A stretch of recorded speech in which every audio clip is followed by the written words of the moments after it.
ব্যাঙ্গালোর হারবে না কেন? ব্যাঙ্গালোরে হারার কারণ হলো ব্যাঙ্গালোরের কোনো প্ল্যানটা, মানে যে প্ল্যান করে বল করছে, বাউন্সারের পর বাউন্সার, বাউন্সারের পর বাউন্সার, কোনো প্ল্যানিং নেই। একটা প্ল্যানিং নিয়ে বল করতে এলে চেন্নাইয়ের মাঠে তুমি হারবেই। চ্যাম্পিয়ন্সদের মতো খেললো, মনে হলো যেন চেন্নাই যেখান থেকে শেষ করেছিল লাস্ট সিজন সেখান থেকে আবার শুরু করলো। চেন্নাইয়ের মাঠে চেন্নাইকে হারানো খুবই টাফ। ব্যাঙ্গালোর তো এখনো পর্যন্ত কোনো সিজনে ব্যাঙ্গালোর চেন্নাইয়ের মাঠে হারাতে পারেনি। আরো একটা বছর চলে গেল। আমরা ভেবেছিলাম ধোনি চেন্নাইয়ের ক্যাপ্টেন্সি ছাড়ার পরে কিছুটা প্রভাব পড়বে চেন্নাই সুপার কিংস এর উপরে, কিন্তু সেভাবে কোনো প্রভাব আসেনি। ঋতুরাজ গায়কোয়াড় খুবই ভালো ক্যাপ্টেন্সি দেখিয়েছে। হ্যাঁ, এই ম্যাচে এই সিজনেই ম্যাক্সিমাম ডিসিশন ধোনি নেবে। ঋতুরাজ গায়কোয়াড় এখনো লার্নিং এ আছে, এখনো শিখছে ধোনির থেকে, তো ম্যাক্সিমাম ডিসিশনটা ধোনি নেবে। কিন্তু আজকের ম্যাচে যে কিছু কিছু ডিসিশন ঋতুরাজ গায়কোয়াড় নিয়েছে সেটা খুবই ইম্পর্টেন্ট। যেমন মুস্তাফিজুরকে লাইনে নিয়ে আসা, তাড়াতাড়ি বোলিং লাইন আপে নিয়ে আসা, তো এটা খুবই একটা ইম্পর্টেন্ট ডিসিশন হয়েছিল। যেখানে আরসিবির ব্যাটিং লাইন আপে খুব ভাঙন ধরেছিল হঠাৎ করে, যেখানে ওপেনে বিরাট কোহলি আর ফ্যাফ ডুপ্লেসিস এত সুন্দর খেলছিল। ডুপ্লেসিস খুবই অ্যাটাকিং খেলছিল, মনে হচ্ছিল এই রানটা 190 এর কাছাকাছি যাবে, যে হিসেবে শুরুয়াত হয়েছিল। আজকের ম্যাচের যে আমরা পুরো ম্যাচটা যে দেখলাম 40 ওভারে, সেখানে ম্যাচের ব্যাঙ্গালোর হারবে না কেন? ব্যাঙ্গালোরে হারার কারণ হলো ব্যাঙ্গালোরের কোনো প্ল্যানটা, মানে যে প্ল্যান করে বল করছে, বাউন্সারের পর বাউন্সার, বাউন্সারের পর বাউন্সার, কোনো প্ল্যানিং নেই। একটা প্ল্যানিং নিয়ে বল করতে এলে চেন্নাইয়ের মাঠে তুমি হারবেই। বুঝতে পারছি শিবম দুবে, রবীন্দ্র জাদেজা, অজিঙ্ক্য রাহানে বাউন্সারের প্রবলেম হচ্ছে, কিন্তু একটা অপশন নিয়ে তুমি খেলতে পারো না। সব ঠিক আছে, যেখানে স্পিনার তো আমাদের ভীষণ বাজে ব্যাঙ্গালোরে দেখলাম, সেখানে কার্ণ শর্মা যখন 2-6 খেলো, কার্ণ শর্মাকে ব্যাক করা হলো না। মায়াঙ্ক ডাগার 6 রান দিল 2 ওভারে, সেই মায়াঙ্ক ডাগার করা হলো না। কারণটা আমি বলি, যেখানে লেফট আর্ম খেলছে শিবম দুবে বা জাদেজা খেলছে, সেই ভয়ে ফ্যাফ ডুপ্লেসিস নিয়ে এলো না। এটা করলে হবে না, কিন্তু মাঠের এক সাইড বড় আছে, সেইভাবে মায়াঙ্ক ডাগারকেও রাখতে হবে। অবশ্যই উইকেট পড়তো। এখানে শিবম দুবে জাদেজার মধ্যে একজন পড়তো, ম্যাচটা যেত। এখানে কোথাও না কোথাও একটা ইন্টেন্ট ভুল আছে। আর একটা টার্নিং পয়েন্ট আমি বলি, যে ব্যাঙ্গালোর যখন বিরাট কোহলির যে উইকেটটা পড়লো, ওখানে টার্নিং পয়েন্ট। কারণ এটা পিচ, আমরা চেন্নাই পিচ দেখি 170-80 পিচ, এটা নয়, এটা মিনিমাম 190-200 পিচ ছিল। আজকের পিচ ভালো ছিল, কারণ ব্যাঙ্গালোর 15-20 রান শর্ট ছিল, আমরা প্রথম থেকেই জানি যে খেলাটা দেখলাম। কিন্তু বিরাট কোহলির ওই ক্যাচটা অজিঙ্ক্য রাহানে, ওখানেই টার্নিং পয়েন্ট ভীষণ ভাবে ব্যাঙ্গালোর দিকে চলে গেছে। আর মুস্তাফিজুরকে যে 4th ওভার না 3rd ওভার যেটা দিল, যেখানে 2 উইকেট পরপর নিল, যেখানে ফ্যাফ গেল আর প্লাস আমাদের রজত পাতিদার গেল, এখানেই ব্যাঙ্গালোর অনেকটা ব্যাকফুটে চলে গেছে। কিন্তু আরেকটা জিনিস আমি এখানে দেখলাম, যে ক্যামেরন গ্রিনের ওপরে বোলিং এ ভরসা করলে হবে না। ক্যামেরন গ্রিন কিন্তু অলরাউন্ডার, কিন্তু 1 ওভার করতে পারে, 2-3 ওভার ওকে দিয়ে করালে সেই টিম ব্যাকফুটে যাবেই যাবে। আমরা মুম্বাইতে দেখেছি যে ক্যামেরন গ্রিন কিন্তু 3-4 ওভার করে না, ক্যামেরন গ্রিন 1-2 ওভার করবে, সেটা করতে হবে। ক্যামেরন গ্রিনকে তুমি মেন বোলার ধরতে পারো না, 6-7 বোলার ঠিক আছে। এই ক্যামেরন গ্রিনকে ব্যাঙ্গালোর, আমার মনে হয় এই যে পারফরমেন্স গুলো যাবে ব্যাঙ্গালোরে হয়ে, আমার মনে হয় ব্যাঙ্গালোর নেক্সট আর এই প্লেয়ারটাকেও তুলে দেবে, যেমন ব্যাঙ্গালোর করে থাকে। শিবম দুবে চলে গেছে, ওয়াটসন চলে গেছিল, এই ওয়াটসনকেও কিন্তু 2-3 ওভার করে, রাহুল চলে গেছে, দেবজিৎ পাডিক্কল বাইরে, চাহেল বাইরে। ক্যামেরন গ্রিন 4 ওভারে বোলারই নয়। আমরা সেই শেন ওয়াটসনের মতো ভুল করছি, যেখানে ক্যামেরন গ্রিন মেন বোলার হবে। আমাদের শেন ওয়াটসন কিন্তু তখন মেন বোলার ভাবতো, এটা ভুল। ও মিডিলে 1 ওভার 2 ওভার জোর করতে পারে, মেন বোলার দিয়ে বল করাও। সিরাজ মার খাচ্ছে প্রথম ম্যাচ, বুঝতে পারছি। আলজারি জোসেফ ঠিক আছে, রেস্ট অফ লিগে কেন খেলানো আমার তো প্ল্যানেরই বাইরে। কারণ যেখানে দেখতে পাচ্ছে যে আমাদের আলজারি জোসেফ, মানে চেন্নাইয়ের পিচে জানি না স্লোয়ার কাটার নেই, সেখানে আলজারি জোসেফকে বাদ দিয়ে রেস্ট অফ লিগ অবশ্যই নেওয়া ছিল। ব্যাঙ্গালোরে প্লেইং 11 ভুল খেললো।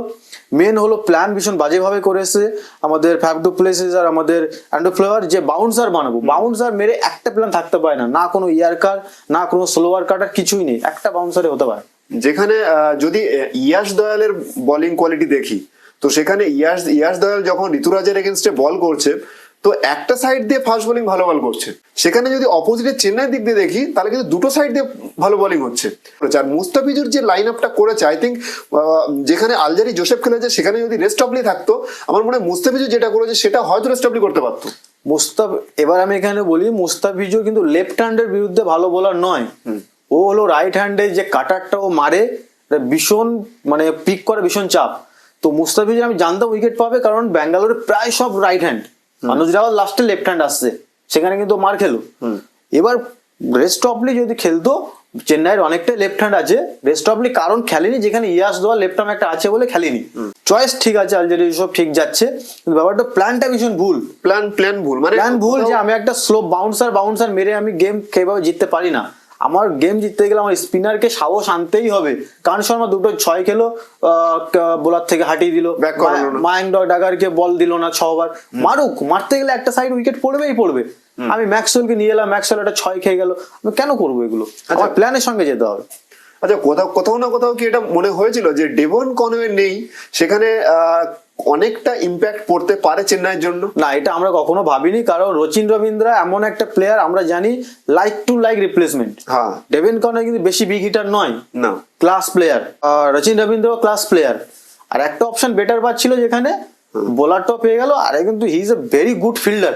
হ্যাঁ, যে ক্যাচ গুলো নিয়েছে দুটো, একটা ফ্যাফ ডু প্লেসিস আর একটা বিরাট কোহলি যে ক্যাচটা নিল কম্বোতে অজিঙ্ক্য রানের, খুব ভালো ফিল্ডার। আর যে শট গুলো আজকে দেখলাম, আমরা তোকে ওয়ার্ল্ড কাপ থেকেও চিনি, আমরা ওর নিউজিল্যান্ড হয়ে পারফরমেন্স দেখেছি, কিন্তু প্লেয়ার খুবই ভালো, কম্প্যাক্ট, হেভি ট্যালেন্ট। আর একটা দিক থেকে যদি দেখা যায়, ডেভন কনওয়ে যে টাইপের প্লেয়ার, ও সেই টাইপের ক্লাস প্লেয়ার, কিন্তু স্ট্রাইক রেট কোথাও না কোথাও ডেভন কনওয়ে থেকে একটু বেশি।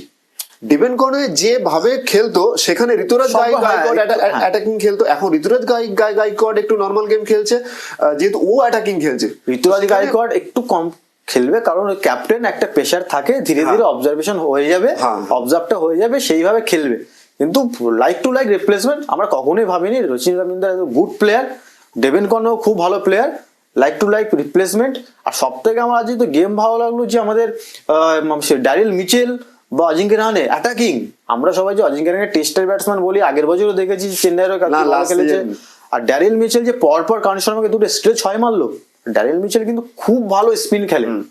এই জায়গায় ব্যাঙ্গালোর কিছুটা ভয় পেয়ে গেছে। অকশনও সেই হিসাবে নেওয়া হয়েছে, যে কারণে চেন্নাইতে প্রথমেই বলেছিলাম চেন্নাইতে 7টা ম্যাচ খেলবে, সেখানে কোন প্লেয়ারকে কোন পজিশনে নেওয়া উচিত। চেন্নাইয়ের এই অকশনে যে ওরা যে প্লেয়ার গুলো কেনে, অকশনেই ওরা মনে হয় কোয়ালিফাই সেখানেই করে যায় ওরা। আমি প্রথমেই বলেছিলাম যে মুস্তাফিজুর রহমান খেলবেই পাথিরানার জায়গায়, কারণ মুস্তাফিজুর রহমান ডেতে দারুণ। আর মুম্বাইয়ের পিচে, মুম্বাই না, আর এক্সপিরিয়েন্স, চেন্নাইয়ের পিচে কিন্তু খুবই ভালো, মানে স্লোয়ার কাটারটা মানে খুবই ভালো। আর ব্যাঙ্গালোরে যদি স্কোয়াড এরকম হতে থাকে, আর যদি ওদের থিঙ্কিং এরকম হতে থাকে কোচের, যে একটাই স্ট্র্যাটেজি নিয়ে খেলবো, বাউন্সার এরকম হলে কি ব্যাঙ্গালোর গেম কি জিততে পারবে? এরকম অ্যাওয়ে গেম মুম্বাই পিচটা জিততে পারে, ওয়াংখেড়ে পিচ, আহমেদাবাদ, দিল্লি এগুলো জিততে পারে, কিন্তু কলকাতা, চেন্নাই হারবে। আমরা জানতাম চেন্নাই হারবে, কলকাতায় ফাঁসবে, রাজস্থান স্লো পিচে ফাঁসবে, ঠিক আছে, বা আমাদের হায়দ্রাবাদের স্লোয়ার কাটারে ফাঁসতে পারে। যেরকম মুম্বাই তাদের ঘরের মাঠে 7টা খেলে, 7টার মধ্যে 5-6টা জিতে যায়। ব্যাঙ্গালোর সেম টিম কপিতে বানিয়েছে যে পুরো ব্যাটিং এর ওপরে যাব। আমার মতে কোথাও এটাতেই ফাঁসবে, মেন স্পিনারে ফাঁসবে, ফাস্ট বোলার কিন্তু প্রচুর। কিন্তু ব্যাঙ্গালোরে যদি সেই হিসাবে বানায়, তাহলে কি যদি ব্যাঙ্গালোরে পিচেও 220 টার্গেট দেয়, তাহলে কোথাও না কোথাও সেটাও তো ডিফেন্ড করা চাপ হয়ে যাবে। এবার টসে জিতলে যদি চেজ হয় তখন হবে। ব্যাঙ্গালোরের পিচে দেখেই ব্যাঙ্গালোর টিমটা বানিয়েছে, কিন্তু কোথাও না কোথাও একটা মেন স্পিনার এরা মিস করছে। Bowling, Mayank ডাগার as a fielder, batting, bowler সবই ভালো, কিন্তু কোথাও না লেগই আমাদের মিস হচ্ছে। যেখানে কারণ শর্মা খেললো, ভীষণ ভয়ে বল করছে। এইভাবে এই ধরনের স্কোয়াড গেলে, এইভাবে খেললে আই থিঙ্ক ব্যাঙ্গালোরের মধ্যে 2-3 ম্যাচ জিততে পারে, কিন্তু বাইরে প্রচুর প্রবলেম হতে পারে ব্যাঙ্গালোর। কালকে শনিবার, কালকে তো আছে ডাবল ধামাকা, সব থেকে বড় 2টো ম্যাচ আছে একদম। কারণ আমরা ঋষভ পান্ত আসছে, আমাদের অনেকদিন কামব্যাক করছে, প্লাস শেখর ধাওয়ান থাকছে, প্লাস ওদের নতুন মাঠে খেলা হবে, যেটা আমি শুনলাম পাঞ্জাবের নতুন একটা মাঠ হচ্ছে, ওখানে খেলবে। আর এদিকে তো কেকেআর, শ্রেয়াস আয়ার হোম ব্যাক হচ্ছে, প্লাস গাম্ভীরকে দেখা যাবে অ্যাজ আ মেন্টার, প্লাস আমাদের প্যাট কামিন্সকে দেখা যাবে ক্যাপ্টেন। 20 কোটি প্লাস 26 কোটি লড়াই হবে কালকে। এই খেলা খুব ভালো হবে, ইডেন মানেই খেলা হবে একদম। ইডেনে দর্শক থাকবে, যার ম্যাচ হোক।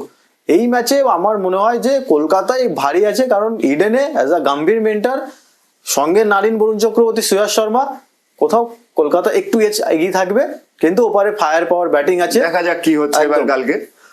এরকম প্রত্যেক দিনই আইপিএল রিভিউ নিয়ে ভিডিও আসবে, তো প্লিজ চ্যানেলকে লাইক করো, শেয়ার করো, সাবস্ক্রাইব করো, ফলো করো। ফেসবুক, ইউটিউব দুটোতেই আমাদের চ্যানেল ক্রিয়েট হয়েছে।